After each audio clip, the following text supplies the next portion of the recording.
Hello guys, and welcome to a brand new video by me, Pickles Parker Reviews. Today I will be doing another trailer reaction roundup video, this time taking a look at the second official trailer for Spider-Man Far From Home, giving my thoughts on the trailer and further speculation about the film.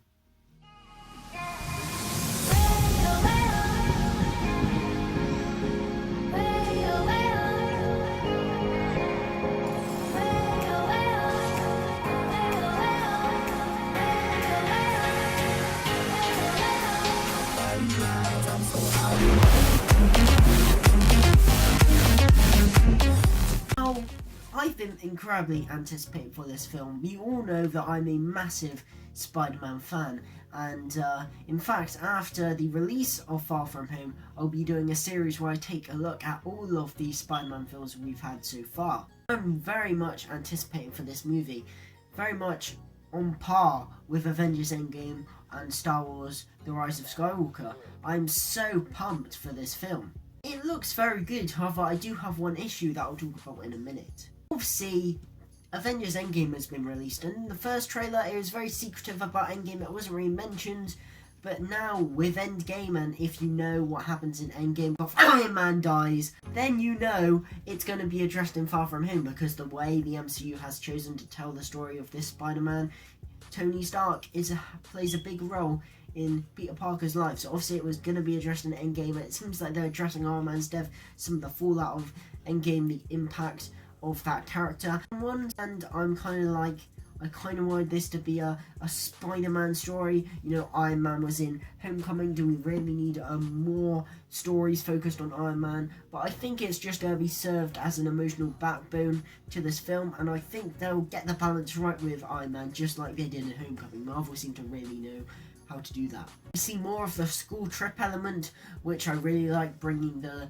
school stuff from Homecoming over to this film, and I was a bit apprehensive in the first trailer about being Spider-Man a European vacation, but it really looks to be good here. You know, all the set pieces like the elementals, like Hydro Man in Venice looks like a gorgeous set piece. I do feel a bit stupid though. I dedicated a whole video in how at first I thought that the elementals were Hydro Man, Water Man and Sandman, then did a whole video saying about how I was wrong and how they were actually the elementals known as Hydron, Magnum, Zephyr, those guys.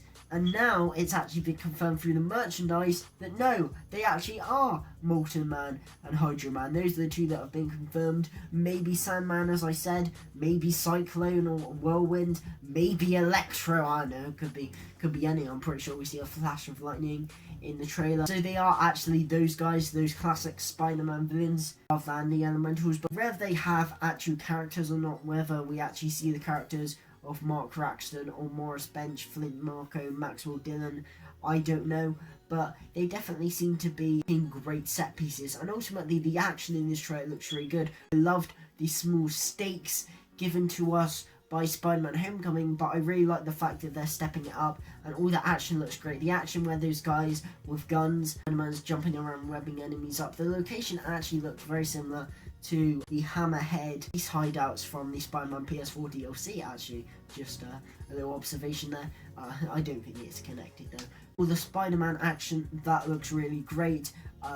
Nick Fury looks menacing as ever. The music is really great. It all feels epic. I'm actually liking the relationship between MJ and Peter. Now, at the end of Endgame, when she's like, all my friends call me MJ, I was a bit like, wait, what? That character was funny for what she was, but making her MJ just feels a bit random. It's almost like, I'm pretty sure Jeremy Johns said, if Ned had randomly turned around and said, my friends call me Harry Osborn. It's kind of that level weird. However, in the first trailer for Far From Home, I really liked their dynamic, and I like it here. I think despite the fact she's not 100% comic book accurate MJ, she still seems like a fun character who will work very well as Spider-Man's love interest. I'm not too bothered about the fact she knows his identity. I know a lot of people are a bit annoyed about that. Obviously, we see Mysterio knows it as well. I'm not too bothered. Obviously, I think the big one is Aunt May. I would have much preferred if Aunt May didn't know her identity, because I think when everyone knows it, then it kind of takes the whole point of an identity away and the life struggles of Peter away. So I think Aunt May very much should have known that he was Spider-Man. But MJ9, I don't really mind. I didn't bother me in the PS4 game. It doesn't bother me here. Let's move on to Mysterio. Almost was going to call him Electro then. I don't know why. Let's move on to Mysterio.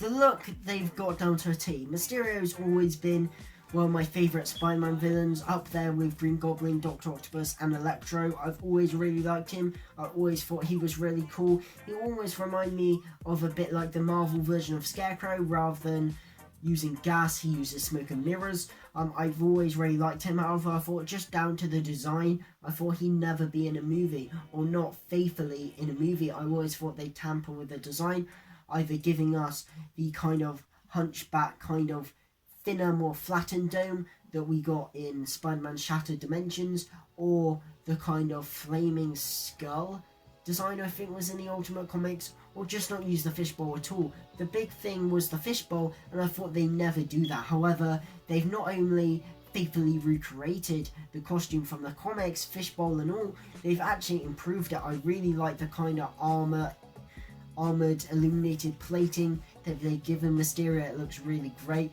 I love the cape and the fishbowl. I love the texture of kind of smoke.